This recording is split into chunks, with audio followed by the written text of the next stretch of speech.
আমি নিজেও জানি না, অবশ্য আমার খুব কষ্ট হচ্ছে, তারপরেও আমি আছি। বিমলানন্দ সিংহ রায়, তার বিরুদ্ধে গুরুতর অভিযোগ। আমরা হচ্ছি খেটে খাওয়া মানুষ, দিন এনে দিন খাই, আর সেই খাবার রোজগার করতে গিয়ে আমাদের দিনের পর দিন প্রাণজাত পরিযায়ী শ্রমিক হিসেবে ভিন রাজ্যে কাজে গিয়ে কোনো না কোনো দুর্ঘটনায় আমরা জীবন হারাচ্ছি। রকমই আজকে এক ঘটনা ঘটেছে দিল্লিতে, আর সেই দিল্লির ঘটনা যিনি মারা গেছেন তিনি হচ্ছেন এই পরিবার, এখানেই তিনি বসবাস করেন। বাড়িটা দেখানোর জন্য বলবো ক্যামেরাম্যানকে, এই বাড়ি তিনি হয়তো ভেবেছিলেন যে 2 পয়সা রোজগার করে বাড়িটা হয়তো একটু বড় করব বা জীবনটা চালাতে পারবো, কিন্তু সেই অবস্থা আর তিনি নেই। তিনি গতকালকে পাঁচিল চাপা পড়ে মারা গেছেন।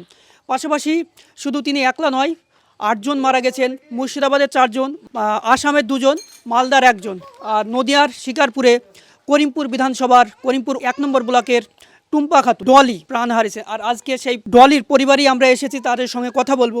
আপনারা কিভাবে জানতে পারলেন যে আপনি মারা গেছেন? সম্পর্ক আমাদের বেটি হয়, ঠিক আছে।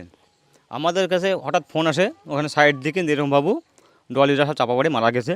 আমরা হঠাৎ যোগাযোগ করি, যোগাযোগের মাধ্যমে জানা যায় এটা সঠিক ঘটনা।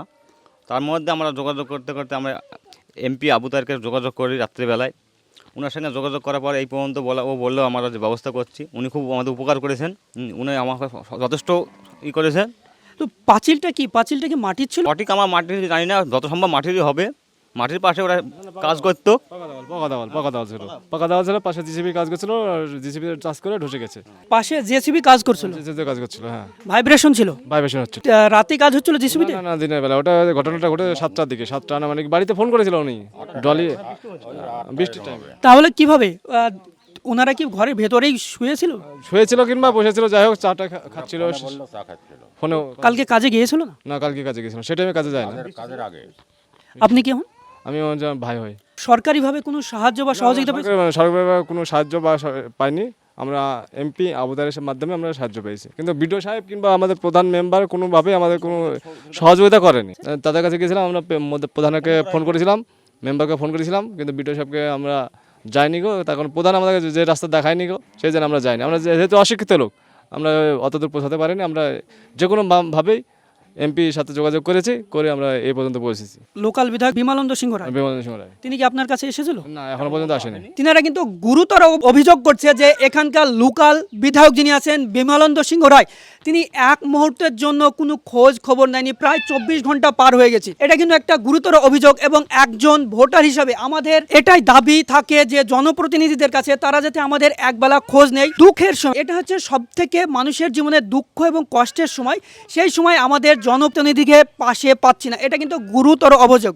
আপনারা কি বিমলানন্দ সিংহের সঙ্গে যোগাযোগ করেছেন বা তিনি কোনো যোগাযোগ করেছেন আপনাদের সঙ্গে? না, কোনো যোগাযোগ করেনি আমাদের সঙ্গে। আমি অন্য সূত্রে আমাদের এমপি যে আছে আবু তাহের খান, ওনাকে আমরা ডাইরেক্ট ফোন করি, উনি খুব রিসিভ করেছেন, উনি যথেষ্ট আমাদের হেল্প করেছেন। তার লোকাল সাংসদ আবু তাহের খান, তিনি যথেষ্টভাবে হেল্প করেছেন, কিন্তু এখানকার স্থানীয় বিধায়ক যিনি আছেন বিমলানন্দ সিংহ রায়, তার বিরুদ্ধে গুরুতর অভিযোগ যে তিনি একবার খোঁজ নেননি, না ব্লক সভাপতির মাধ্যমে, না বিডিওর মাধ্যমে, না মেম্বার প্রধানের মাধ্যমে, তেমনকি মুরিটিয়া থানার প্রশাসনের পক্ষ থেকে কোনোভাবে খোঁজ নেওয়া হয়নি। আমরা তো খোঁজ নিতে পারতো এসে এখানে, এটা খোঁজ নেয়নি।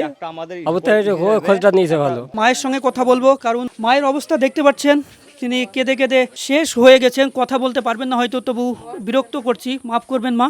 তো আপনি কিভাবে জানতে পারলেন যে আপনার মেয়ে নিহত হয়েছে? সকালবেলাতে ফোন করলো, করি আমার নাতি দি ফোন করলো, করি আমাকে বললো, মা তুমি ভালো আছো? বললো হ্যাঁ। তা আমি বলছি তুমি বাড়ি চলে আসো। তো বললো যাবো বলতে যেই ফোনটা থুই দিল। খানিকটা পরে শুনছি ফোন করলো, করি দেখছি নাতি আবার ফোন ধরি কানতে লেগে গেল। ওটা কি তোমার মা হয়? তুমি কিভাবে জানতে পারলে? আমি মাকে ফোন করেছিল, তারপর আমি এক জায়গায় যাবো বলে বেড়াচ্ছিলাম। সেই মুহূর্তে আমার কাছে একটা ফোন আসে, সেই ফোনের মাধ্যমে আমাকে বললো তোমার মা আর এই পৃথিবীতে নাই। এইভাবে আমি জানতে পেরেছি। তোমার নাম? স্বপ্না খাতুন। তোমরা কটা ভাই কটা বোন? আমি একাই। হ্যাঁ, আমার তো খুব কষ্ট হচ্ছে মাকে ছাড়া কীভাবে থাকবো আমি নিজেও জানি না, অবশ্য আমার খুব কষ্ট হচ্ছে, তারপরেও আমি আছি। কারণ আমার দাদা দিদা তো একটাই মেয়ে ছিল, সেটাও হারিয়ে গেল। এখন আমি যদি এত ভেঙে পড়ি যে তাদেরকে কে দেখবে, তাদেরকে মানে কিভাবে তাদেরকে আমি আটকাবো, সেজন্য আমি একটু শক্ত হয়ে আছি।